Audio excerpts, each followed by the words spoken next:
తెలంగాణ రక్షణ పాత్రకు సిద్ధం కావాల్సిన అవసరం ఉన్నది.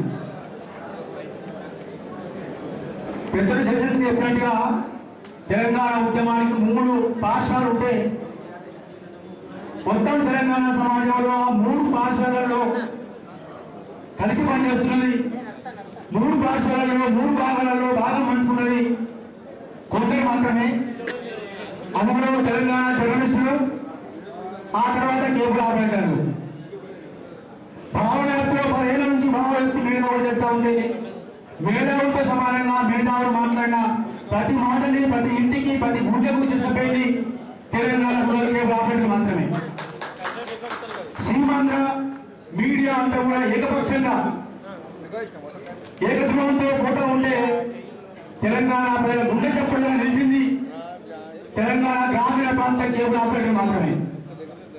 అదేవిధంగా తెలంగాణ జర్నలిస్టులు కూడా మేధావులు మాట్లాడిన మాటల్ని భావవ్యాప్తిని తమ వార్తల ద్వారా తమ కథనాల ద్వారా తెలంగాణ సమాజానికి అందించి చైతన్యానికి దీపిగా నిలిచింది కూడా తెలంగాణ జర్నలిస్టులు.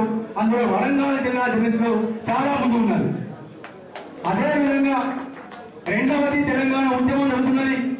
సంవత్సర కాలంగా నిరంతరంగా తెలంగాణ పేరు తెలుస్తుంటే ఆ తెలంగాణ ఉద్యమంలో నిరంతరంగా ప్రజలతో నిలబడ్డది కాగడా పట్టింది తెలంగాణ గ్రామీణ ప్రాంత కేబుల్ ఆపరేటర్లు మాత్రమే. సీమాంధ్ర మీడియాలో రచ్చబండ కార్యక్రమం ఏ విధంగా విజయవంతమైందో అర్ధగంట స్పెషల్ ప్రోగ్రాం వచ్చింది. ఎక్కడ కూడా రచ్చబండకు ఈ చిన్న ఆటంకం జరగలేదు, ఎక్కడ ప్రజలు అడ్డుకోలేదు, ఎక్కడ రచ్చబండ ఎలాంటి ఇబ్బంది కలగలేదు అని చెప్పి అరగంట సేపు మొత్తం సీమాంధ్ర ప్రాంతం యొక్క క్లిప్పింగ్ల నుంచి అర్ధగంట సేపు మొత్తం ప్రపంచాన్ని మొత్తం సమాజాన్ని తప్పుదారి పట్టించేందుకు ఒక ఛానల్ అరగంట సేపు కానీ మనం వాస్తవంగా కేబుల్ ఆపరేటర్లను చూపించినటువంటి క్లిప్పింగ్లను చూస్తే రచ్చబండ ఏ విధంగా రొచ్చుబండ అయిందో రచ్చబండ ఏ విధంగా రక్తబండ అయిందో ప్రపంచానికి తెలిసే అవకాశం ఉంది. కానీ ఆ తెలంగాణ సమాజం మొత్తం కూడా సీమాంధ్ర ఛానల్ ని పక్కకు పెట్టి సీమాంధ్ర ఛానల్లో వస్తున్నటువంటి వార్తల్లో వాస్తవాలు నిలవని ఇవాళ కేబుల్ ఆపరేటర్లు ఇస్తున్న వార్తలు మాత్రమే నిజాలుగా నమ్ముతున్నది. అది వాస్తవం. ఇవాళ తెలంగాణలో రచ్చబండ ప్రతి కార్యక్రమాన్ని కూడా ఈ ప్రపంచాన్ని మొత్తానికి ముందు ఒక ఇంటర్నేషనల్ ఫ్రీలాన్స్ వీడియో జర్నలిస్ట్ వచ్చారు. వర్డ్ సైజ్ పెంచుకుంటామా. కృష్ణ కమిటీ రిపోర్ట్ వచ్చిన తర్వాత తెలంగాణ సమాజం మొత్తం కూడా చల్లబడింది, ఉద్యమం మొత్తం కూడా చల్లబడింది అని చెప్పి మీడియా మొత్తం ప్రచారం చేస్తూ ఉంటే హైదరాబాద్ వచ్చి ఒకసారి తెలంగాణ సమాజంలో ఏ విధమైన అభిప్రాయాలు ప్రజలు ఏ విధంగా శ్రీకృష్ణ కమిటీ రిపోర్ట్ చూద్దాంపా అంటే నేను ఆయనతో 2 రోజులు తినడం జరిగింది. కార్యక్రమాలను చూస్తే ఆయన లోకల్ కేబుల్ చూస్తే ఒక ఊళ్ళో టైర్లు వేసి రోడ్డు బ్లాక్ చేసినారు. ఒక ఊళ్ళో పోలీసులు అడ్డుకుంటుంటే ఆ గ్రామ పేరు అప్పటికప్పుడు చైతన్యంతో గుల్దుమ్మ కాపు తీసుకొచ్చి వచ్చి ఆ గుల్దుమ్మ చెట్టు తీయలేక పోలీసులు గోసుకుంటా ఉంటే దాన్ని చిత్రీకరించి లోకల్ కేబుల్ వేసి ఏ విధంగా ప్రజలు తిరుగుబాటు చేస్తే ప్రతిఘటిస్తే ఏ విధంగా ఉండదో లోకల్ కేబుల్ మాత్రమే చెప్పింది. ఏ ఛానల్ కూడా ఆ సంఘటన నిలిచలేదు. అనేక గ్రామాలలో రచ్చబండ వస్తున్న నాయకుడిని చెప్పులతో చీపులతో రోగల్ బండలతో ఎదిరిస్తే గ్రామం పొలిగలలో ఆపితే ఏ ఛానల్ చూపించలేదు, లోకల్ ఛానల్స్ మాత్రమే చూపించి చైతన్యాన్ని ఇచ్చాయి. అదేవిధంగా కొన్ని గ్రామాలలో రచ్చబండకు రావద్దని రాత్రికి రాత్రి రోడ్ల మీద గోడలు కడితే ఆ గోడల లెక్క వ్యవహారాన్ని కూడా ధైర్యాన్ని కూడా సాహసాన్ని కూడా ఏ ఛానల్ చూపించలేదు. చివరికి ఈ జిల్లాలో నిన్న మొన్న జరిగినటువంటి రాజనీగూడెంలో చివరికి పాలకులు ఎంత భయపడాలి అంటే ఆడవాళ్ళు చెప్పులకు కూడా భయపడే దుస్థితికి ఈ ఉద్యమం వాళ్ళని తీసుకెళ్ళింది. ఆడవాళ్ళ చెప్పులకు కూడా భయపడి మీటింగ్లకి రచ్చబండలకి ఆడవాళ్ళను చెప్పులతో రాకుండా అడ్డుకుంటే ఆ చెప్పులు లేకుండా పోయిన ఆడవాళ్ళే ప్రభుత్వానికి తిరగబడి రాయగూడెంలో ముఖ్యమంత్రికి వచ్చినటువంటి సంఘటనలు కూడా ఏ ఛానల్ చూపించలేదు, కేవలం లోకల్ ఛానల్స్ మాత్రమే చూపించాయి.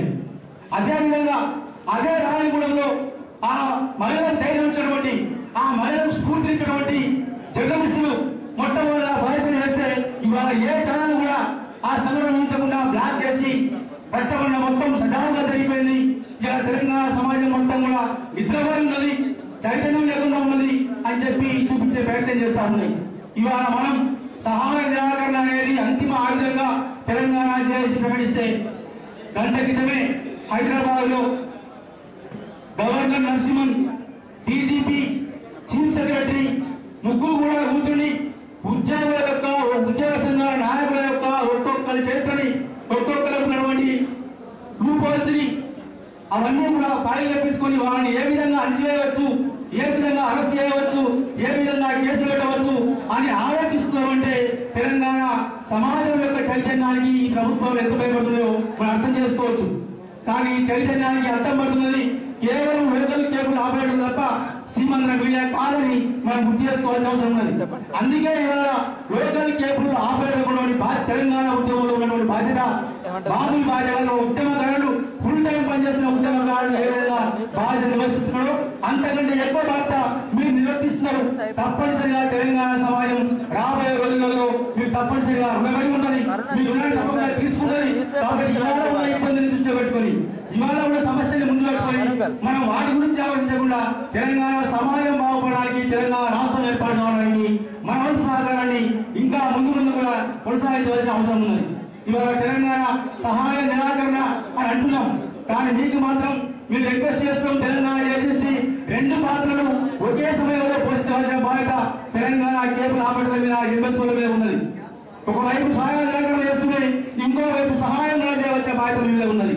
తెలంగాణ ఉద్యమానికి, తెలంగాణ ఉద్యమ వార్తలకు, ఉద్యమ సంఘటనలకు, ఉత్తేజానికి, చైతన్యానికి ఊతమిచ్చే విధంగా మీరు సహాయం చేయాలి. రెండవది తెలంగాణ ద్రోహులకి, తెలంగాణ వ్యతిరేకులకి, తెలంగాణలో ఉన్నటువంటి తెలంగాణ వ్యతిరేకులకి అడ్డంగా నిలవలసిన అవసరం ఉన్నది. వాళ్ళ వార్తని, వాళ్ళ ముఖాన్ని బ్లాక్ చేయవలసిన అవసరం ఉన్నది. అది సహాయ నిరాకరణ బాగా మీరు చేయాల్సిన అవసరం ఉన్నది. పెద్దలు మాట చెప్పినారు, గ్రామాలలో సహాయ నిరాకరణ ఎట్లా చేస్తారు. ఇవాళ తెలంగాణలో సహాయ నిరాకరణ అనేది కేవలం తెలంగాణ జేఏసీ ఒంటరిగా చెప్పిన కాదు. 3 నెలలుగా ఎక్సైజ్ చేస్తున్నాం దీని మీద. అన్ని డిపార్ట్మెంట్లు, అన్ని విభాగాలు తెలంగాణ జేఏసీలో భాగస్వాములుగా ఉన్నవారు, భాగస్వాములుగా లేని వారు అందరినీ కూడా ఏకతాటి తీసుకొచ్చి ఇవాళ తెలంగాణ సహాయ నిరాకరణ ఉద్యమం ప్రకటించింది. ఇప్పటికే ఆర్టీసీ జేఏసీ పూర్తి స్థాయిలో పనిచేస్తా ఉన్నది. ఉపాధ్యాయ ఉద్యోగ వర్గాలు ఇప్పటికే ప్రకటించి ఉన్నాయి. చివరికి మున్సిపల్ వర్కర్లు కూడా మాట్లాడుతూ ఉన్నారు. సహాయ నిరాకరణ మేము ఎట్లా చేస్తామంటే, ఎవరైనా కరెంట్ కట్ చేస్తే ఇవాళ విద్యుత్ ఉద్యోగ సంఘం వాళ్ళు యాక్టివ్గా పార్టిసిపేట్ చేస్తున్నారు. వాళ్ళు హామీ ఇస్తున్నారు, ఏ తెలంగాణ సహాయ నిరాకరణ పాల్గొన్న ఏ ఇల్లు కరెంట్ కట్ కాకుండా మేము చూసుకున్నాము. అదేవిధంగా తెలంగాణ ద్రోహంలో పనిచేస్తున్న నాయక ఇల్లు చీకట్లో ఉండేలా చూస్తాము ఆయన ప్రతిజ్ఞ చేసి ఉంటారు. అదేవిధంగా ఆర్టీసీ వాళ్ళు చివరికి ఆనందంగా సింగరేణి వాళ్ళు కూడా నిర్ణయం మీటింగ్ పెట్టుకొని తీర్మానం చేసినారు. సింగరేణి నుంచి దక్షిణ భారతదేశం మొత్తానికి వెళ్తున్నది. కాబట్టి ఇక్కడ నుంచి మొత్తం దక్షిణ భారతదేశం మొత్తాన్ని కూడా చీకట్లో దింపడానికి తెలంగాణ ఉన్నటువంటి సింగరేణి కార్మికులు, సింగరేణి సమాజం మొత్తం సిద్ధంగా ఉన్నది. ఒక్క బొగ్గు మీద కూడా సింగరేణి నుంచి బయటికి పోకుండా ఆపుతామని వాళ్ళు సిద్ధంగా ఉన్నారు. అవసరమైతే నిరవధిక సమ్మేళనానికి కూడా సింగరేణి 1,00,000 మంది కార్మికులు సిద్ధంగా ఉన్నారు. కాబట్టి ఇవాళ మనం కేవలం ఏకాంగా లేము. ఏ సంఘం కూడా, ఏ వ్యక్తి కూడా, ఏ వ్యవస్థ కూడా ఏకాకిగా లేదు. మొత్తం సమాజం ఏకమైంది. సమాజంలోని అన్ని వ్యవస్థలు ఏకమైనవి తెలంగాణ కోసం నిలబడ్డాయి. కాబట్టి మనం దేనికి భయపడాల్సిన అవసరం లేదు. తప్పనిసరిగా ఈ సహాయ నిరాకరణ అనేది చివరి ఉద్యమంలో కొనసాగించాలి. మనం చివరి అవకాశం ఇస్తున్నాం. తెలంగాణలో ఉన్నటువంటి తెలుగుదేశం పార్టీ, తెలంగాణలో ఉన్నటువంటి కాంగ్రెస్ పార్టీ నాయకులకి చివరి అవకాశం ఇస్తున్నాము. ఇవాళ సహాయ నిరాకరణ ఉద్యమం అనేది చివరి ఉద్యమంగా తెలంగాణ ఏర్పడేదాకా సాగుతూ ఉన్నది. కాబట్టి మీరు తెలంగాణ ప్రజాపక్షాన ఉంటారా, సీమాంధ్ర తొట్టులుగా, సీమాంధ్ర బాధ్యతలుగా బతకాల్సుకున్నారా తెలుసుకోండి. చివరి అవకాశం ఉంది. సహాయ నిరాకరణలో పాల్గొంటే మీరు తెలంగాణ ఉద్యమంలోకి అవకాశం ఇస్తాము. లేదు సహాయ నిరాకరణలో పాల్గొనకపోతే ద్రోహులుగా ప్రకటించి తగిన బుద్ధి చెప్తామని చెప్పి ఈ వేదిక ద్వారా వారిని హెచ్చరిస్తాము. ఈ చివరి అవకాశాన్ని వాడుకోండి. రేపు రాబోయే రోజులలో జరగబోయే అసెంబ్లీలో సహాయ నిరాకరణ ఎమ్మెల్యేలు, ఎంపీలు అందరూ కూడా మీరు బయట మాట్లాడుతున్నారు కాకుండా ఆచరణలో తప్పనిసరిగా మీరు కార్యాచరణలో ప్రజలతో కలిసి రావాలి, సహాయ నిరాకరణలో పాల్గొనాలి. ఆ విధంగా మనందరం కూడా కింది సమాజం కూడా అందరం కూడా వాళ్ళ మీద ఒత్తిడి తేవాలి. ఒత్తిడి తెచ్చి కదా రాజకీయ ప్రక్రియ అనేది మాత్రమే ఆగిపోయింది. ఉద్యమం వ్యాప్తి జరిగింది, భావ వ్యాప్తి జరిగింది. ఉద్యమం జరుగుతున్న సంవత్సరం కాలంగా ప్రజలు చేస్తా ఉన్నారు, మొత్తం సమాజం చేస్తా ఉన్నది. కానీ ఆగింది ఎక్కడ తెలంగాణ అంటే రాజకీయ ప్రక్రియ దగ్గరనే ఆగింది. ఆ రాజకీయ ప్రక్రియలో భాగస్వాములు రావాల్సిన నాయకత్వం ఇవాళ బాధితులు బతుకుతా ఉన్నారు. కాబట్టి వాళ్ళకు విముక్తి రావాలని చెప్పాను. కార్యక్రమాలు చేసాము. ఇవాళ చివరికి అవకాశం ఇస్తున్నాము. ఈ సాయాహ్న కార్యక్రమంలో తెలంగాణ రాజకీయ నాయకత్వం కలిసి రావాలని, కలిసి వచ్చే విధంగా అందరం కూడా ఒత్తిడి చేయాలని